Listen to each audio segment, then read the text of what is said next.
So yun guys, pupunta muna tayo sa Play Store pag naka-Android kayo. Then i-search nyo lang yung VLC Media for Android. Yan. Then after, sa akin na-download ko na eh. Tapos yung iba, i-download nyo na lang. Then after, i-open nyo. Pagka-open nyo ng app, i-next nyo lang. Next. Tapos i-allow access nyo yan. Basta next lang ng next hanggang sa idan nyo na. Then, punta kayo sa Google. Search nyo yung GitHub IPTV. Tapos, yung unang lalabas, ayan yung i-click nyo. After nyan, scroll down nyo lang. Then, hanapin nyo yung group by country. Then, click expand. Pagka-click nyo, hahanapin nyo lang yung Philippines kung nasaan.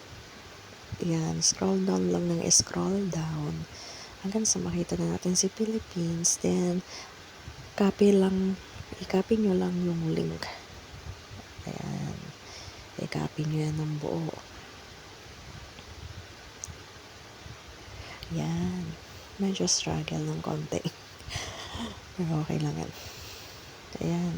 Nakopy na yung link, diba? Then after, babalik tayo dun sa apps ng VLC. So, ayun.